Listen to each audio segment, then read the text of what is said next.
Hi guys, magandang araw sa ating lahat. Ito pong Gamidigs Vlog. Ngayon ay July 4, 2026.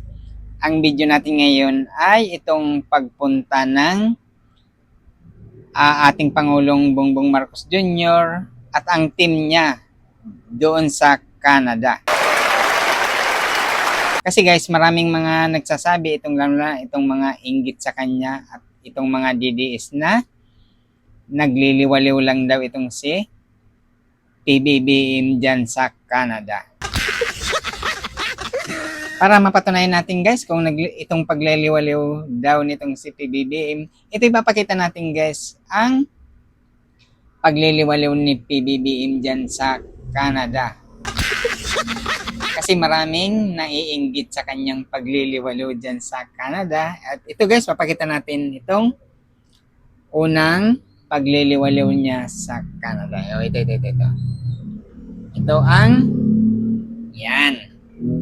Ayan. Babasahin muna natin. There's no better place to celebrate the friendship between the Philippines and Canada. Ayan guys ha. Ayan. Pakita natin ang yan nandyan sa Jollibee. Unang-una na sa Jollibee muna si PBBM para mabusog. Diba? Mahirap kasi aliwaliw kung gutom ka. Kaya itong si PBBM inimbita sa Jollibee. Ang Jollibee guys ay paborito itong kainan nitong mga DDS. Ayan. Sino kasama ni PBBM? Prime Minister ng Canada. Ayan ha. Ayan. Di ba? Yan yung Prime Minister ng Canada. Ito naman si PBBM. Yan ha. Di ba? Yan. Di ba? Kaya, ang pagliliwalaw ni PBBM ay nagbusog muna dyan sa Jollibee. Sa Canada yan guys ha. Kaya, itong mga inggit. Marami kasing inggit kay PBBM dyan guys sa pagpunta niya sa Canada. Akala daw nagliliwaliw lang. Pero hindi nila alam kung ano ang dala nito pagbalik sa ating bansa. Ito ba? Yan. Yan. Ano yan? Yan, mga opisyal ng Canada yan guys. Yan.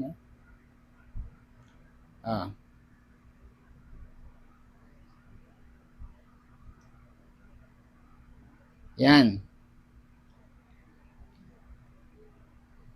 Dito muna tayo sa umpisa. Yan, sa umpisa.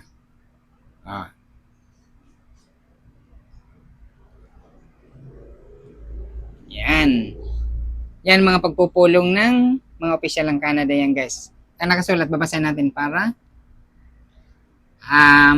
maintindihan natin.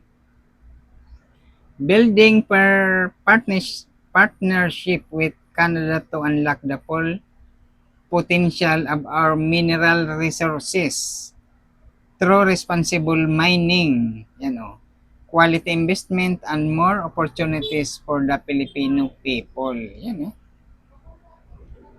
Yan. Yan ang pagliliwalo ni PBBM guys ha, mga didilis. Yan may mga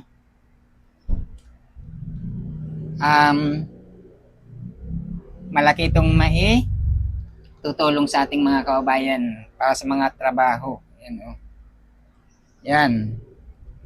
Philippine-Canada Partnership on Critical Mineral and Energy. Philippine at saka Canada. More jobs for Filipinos. Yan. Di ba? Hindi yan pagliliwaliw kagaya ng ginagawa ng Vice Presidente guys kung saan nagliliwaliw. Ito may pakinabang ito sa ating mga Pilipino itong pagliliwaliw ni PBBM dyan sa Canada, mga didilis. Hindi yan nagliliwaliw na maggala-gala lang. Ayan di ba? Ayan Yan, mga meeting yan ng mga Canadian government. Ah, ah. Ito pa. NXS expansion is another sign that Canadian companies see the Philippines. Yan. Ah. Mga negosyo guys. Mga kumpanya na ang makikinabang dito ay mga Pilipino. Yan ha, hindi yan kung ano nilang ginagawa ni BBM dyan sa Canada. Ito ay para sa atin mga Pilipino. Kayong mga didilis, kung hindi nyo matanggap to, labas na kayo dito. Ito para lang ito sa tumatanggap. Yan sa ginagawa ng government natin. O, kayo, kung ayaw nyo, bahala kayo sa buhay ninyo. So, hindi kayo pinipilit dito sa ginagawa ng gobyerno natin. Namin, hindi naman nyo naman tinatanggap si PBBM na president. Namin, yung mga tumatanggap. Diba? Yan. Mga meeting. Ingit sila. Hindi magawa ng kanilang idol yung mga ganyang pagbisita na iniimbita ang ating Pangulo ng ibang bansa para sa mga trabaho. Mga trabaho ang pakinabang dito para sa mga Pilipino. Kayo kung ayaw yung tanggapin itong mga trabaho na to, bahala kayo, magmukmuk kayo dyan sa inyong kinaroroonan. Kasi ang presidente natin, si PBBM, ang presidente namin na si PBBM ay nagsisipag. Masipag siya sa anumang maikakaganda ng ating bansa. O ng aming bansa pala kasi hindi nyo tinatanggap eh. Mga didilis. Kasi di ba? Yan Yan. Mga signing ng mga memorandum of understanding. Yan between Canada at saka Philippines. May mga signing. Kasi ang mga ganyan guys, pagbisita ng presidente sa ibang bansa, mahalaga yan. Malaking mga trabaho, maraming mga trabaho ang oportunidad na ang mga Pilipino makapagtrabaho dito sa mga ganitong mga pagbisita sa ibang bansa. Yan ha, mga inggit at gustong pabagsakin itong si PBBM. Yan ang ginagawa. Samantala kayo, nagmumukmok doon sa EDSA, nagpapakahirap sa ulan, araw, inaharang nyo pang EDSA para hindi makapasok ang ibang nagtatrabaho. Samantala ito, ginagawa ng PBBM yan. Para sa mga Pilipino to, na sumusuporta sa gobyerno. Kung kayong mga hindi sumusuporta, kung ayaw nyo, wala, bahala kayo sa mga buhay ninyo. Kung yan ang gusto nyong magmukmuk kayo hanggang sa dulo. Ito, maraming trabaho ang bibigay nila sa mga Pilipino. Yan. Yan. Di ba? Napakahalaga ito ang pagbisita nitong si BBM. Hindi lang ito pagliliwaliw. Kasi maraming mga mga inggit na hindi nila mapababa itong si BBM sa kanyang pwesto. Kaya kung ano-anong mga ginagawa nila. Yan. Diyan guys, pagpasok nila sa Jollibee guys, sa labas naman, yung mga gutom na didilis, sigaw ng sigaw doon ng mga kawalang hiya ng mga pinagsasabi, samantalang presidente natin busog sa loob. Yan. Di ba? Mamaya na mamaya ko na ito sa bandang huli itong sinabi ng ating presidente. Ito, yan Yan. Yung 4 na dekada na ang Pilipinas ngayon ay nag-move up sa upper middle income status ng Pilipinas ngayon. Hindi na tayo na lilinya doon sa mga pinakamahirap na bansa. Nag-level up na tayo ang Pilipinas ngayon sa pamumuno ni PBBM, hindi kay, yung idol yung cartoon. Ayun guys, ha? Ano yan? Paparinig natin yan. Oh. Tapos, ang pagbisita naman, yan, ng mga sumusuporta kay PBBM guys. Ipapakita natin. Ito.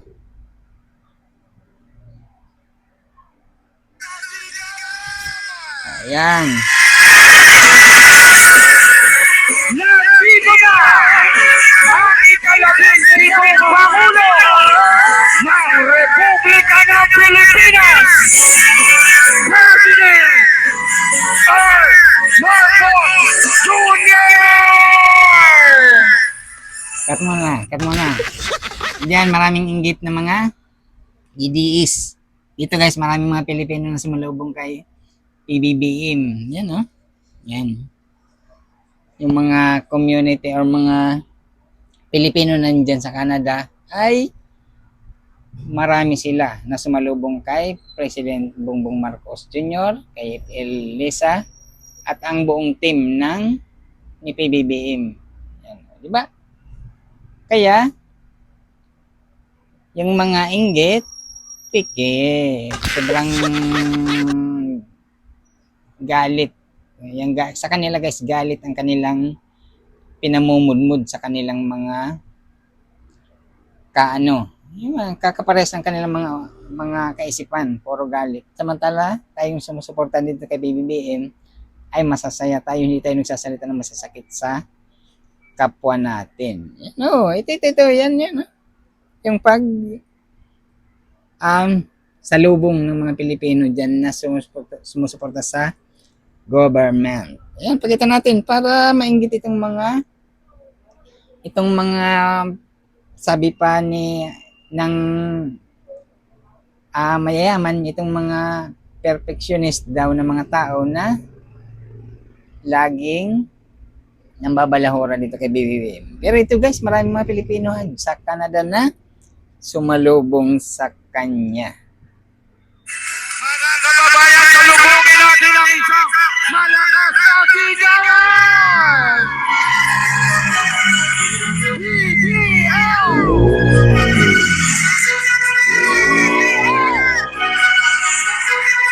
Ayan na. Tuwan-tuwa yung mga kapwa Pilipino natin. Iparamdam natin ang ating pagmamahal sa ating mahal na Pangulo! Diba? Pinaparamdam nila ang pagmamahal sa ating presidente. Ayan, PBBM at saka si Republika ng Pilipinas, President R. Marcos Jr. may sounds. Hindi natin alam kung copyright yan guys. Baka copyright yan. Ano lang. Tanggalin na lang natin ang sounds guys. Baka copyright yun. Yan si PBBM. Yan. Nasalubong siya ng maraming mga Pilipino dyan sa Canada. Yan. Yan ang pagliliwalo ng PBBM guys. Maraming nagmamahal sa kanya. Di ba? Pinagkakaguluhan siya kahit saan.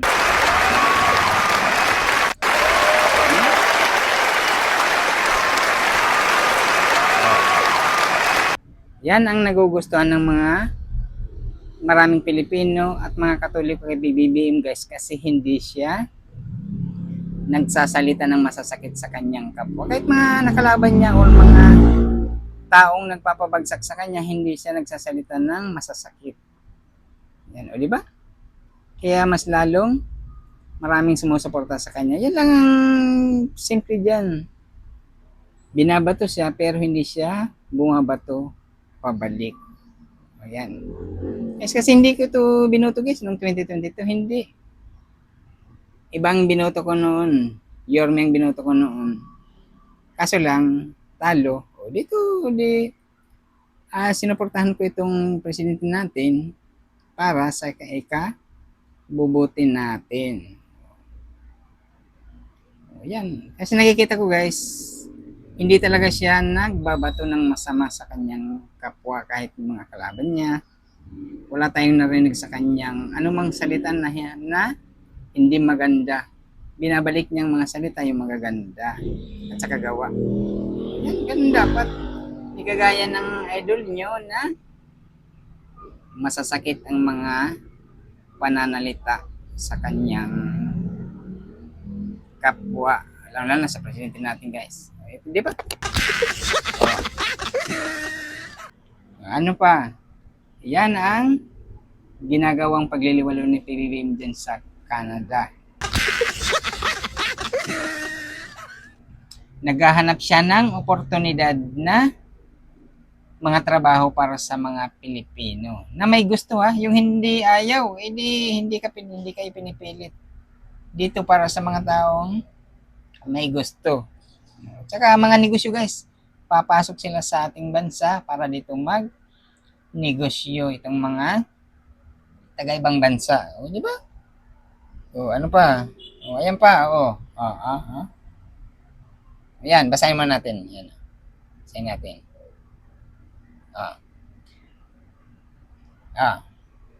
Nakasulat dyan, Philippines, Canada, IT, BPM Roundtable. Yan, Growing the Philippines, AI and Digital Economy. Yan. Diba?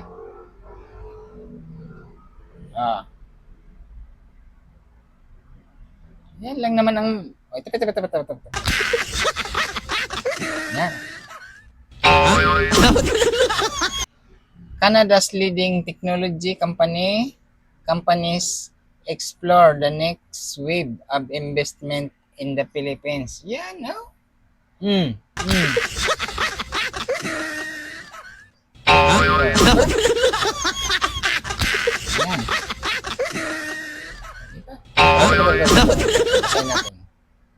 Telos Corporation, 24,000 Filipinos powering AI digital transformation and global business services.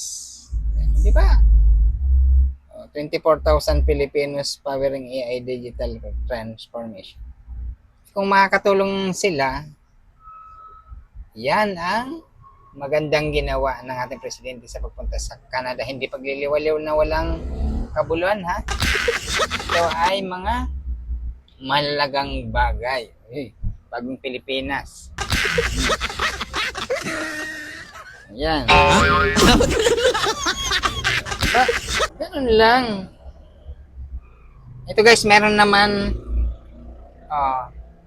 may mga magaganda tayong balita dito sa pagpunta sa Canada ni PBBM. Meron naman tayong ibabalitang mga kupal. Itong mga kupal na mga unang-una, guys, ito.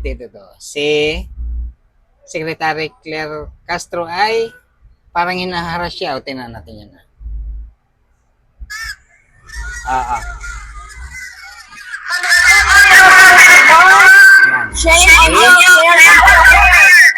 Secretary Claire Castro yan.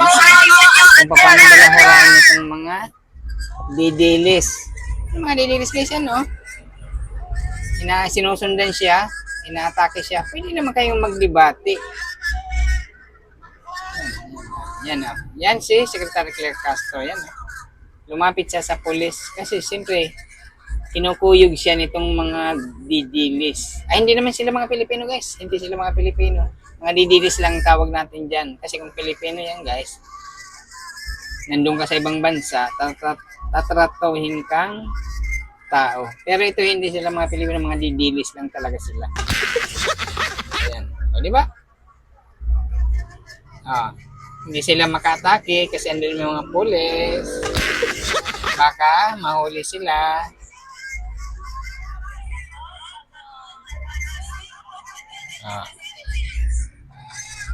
Yung alam nilang sabihin, simunyo, yun ang kanilang mga paboritong sabihin. Kahit sa presidente, sinasabi nila yan. Gito yan, no? Ang ginawa nitong Secretary Claire Castro ay pumunta sa pulis. Itong mga didilis, walang nagawa. Kung hindi nagmumura na lang. Ayan. Sumunod pa din yung mga kulokoy. Ilan lang naman sila guys. Oh. Ilang piraso lang naman sila. Oh. Ayan. Kunti lang sila. Wala na. Sumakay na ng sasakyan. Si Claire Castro. Ayan ang naranasan nitong si Secretary Claire Castro dyan sa mga didilis.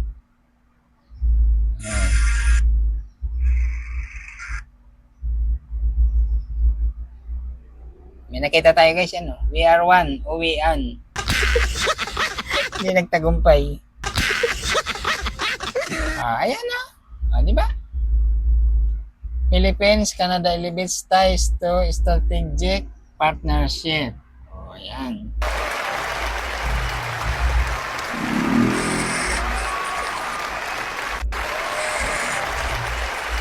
Ayan. Ay, may sounds. Patayin natin yung sounds. Ayan. Ay, pakita natin yung ayan, no? Mga diyan sa Canada pagpunta ni PBBM. Di ba? Sinasalubong siya ng malalaking tao. Inggit na naman, mga didilis.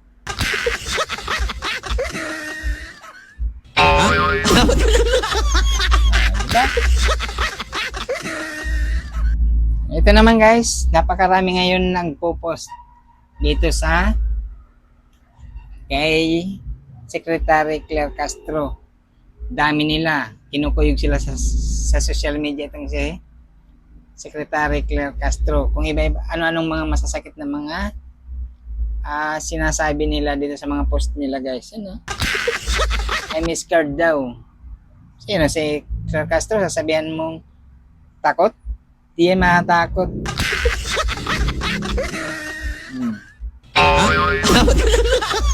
Ala, ito yung nagsabing hindi na siya uuwi dyan sa EDSA, oh. Di, ay lang yan guys. Ginawa, hindi yan yung totoong, yung nagsalita ng kung hindi daw bababa sa Malacanang itong si PBBM, hindi daw sila alis doon sa EDSA. Pero wala, umalis talaga guys. Kasi 2 araw lang sila doon. Ayan, yan ang labas nila yan, no? Sabi dito, galit ang mga OFW sa Canada. Yan. Yan ang kanilang mga paninira. Fake news yan, guys. Hindi, ilan lang silang galit. Ilan lang naman ang mga didilis dyan, eh. Hindi, marami. Yan ang kanilang pinapalabas. Akala nila lahat ng OFW ay galit. Kukunti lang sila. Wala ngang 10 piraso yata, eh.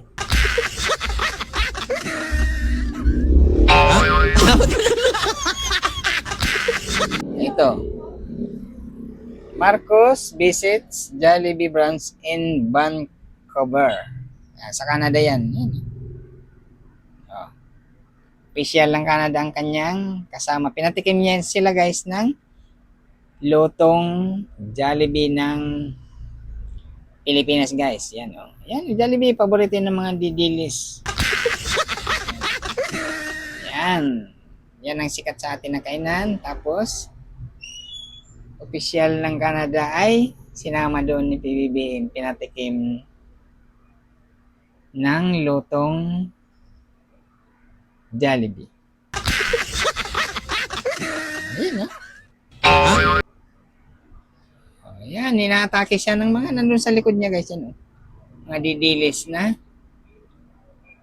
parang hinaharas itong si Secretary Claire Castro guys. Sinusundan siya kung saan pumunta eh. Ganun sila lupit ang kanilang mga ginagawa. Hanggat masasaktan kanila, sasaktan kanila. Yan. Kung hindi sa pananalita or sa physical. Yan. Diyan kanila dadaanin sa kanilang mga ugali. Yan. Hindi ko ito tinatawag ng mga Pilipino kasi didilis lang tawagin natin. Kakaiba ang kanilang mga mga masasamang sinasalita. Pero guys, pagka nagkakaproblema sila sa mga papel, sa kanilang pagpunta doon, saan man silang lumalapit? Hindi ba sa gobyerno nagmamakaawa? Dito sila, pag wala silang problema, kung ano nung sasabihin. Pag may mga problema na sila sa personal nila, lalapit sa gobyerno. Yan ang ugaling mga didilis. Itong panghuli natin. Ito yung kay BBM. Years, Filipinos have worked hard to build this country. Today, the world has taken notice. The Philippines has officially become an upper middle income country. After nearly 4 decades as a lower middle income country since 1987, this milestone affirms that the economic policies that we have pursued over the past 4 years have been effective. Our steady economic growth, broadly stable currency, and long-term reforms have strengthened our economy even amid global uncertainties. It validates the progress that we have made and the resilience of the Filipino people.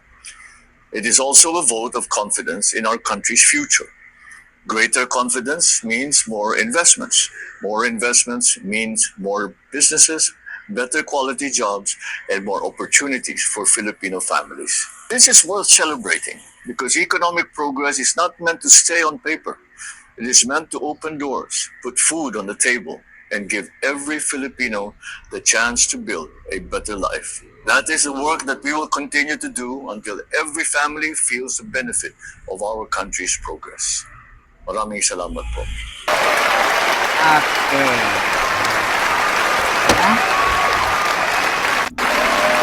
Thank you, Mr. President PBB. Ayan. Di ba? Guys, itong pagpunta ni PBBM dyan sa Canada ay maraming negosyo ang maipapasok sa Pilipinas. Maraming trabaho ang may bibigay ng Canada. Di ba? Yan ang ayaw na ayaw ng mga didilis. Yung aangat ang Pilipinas. Diyan sila nasasaktan. Kung aangat ang Pilipinas, guys, ang mga Pilipino, nasasaktan sila. Gusto nila bagsak daw. Laging bagsak. Kaya guys, hanggang dito na lang ito ating video para sa mga didilis na mga inggit sa ating Pangulo.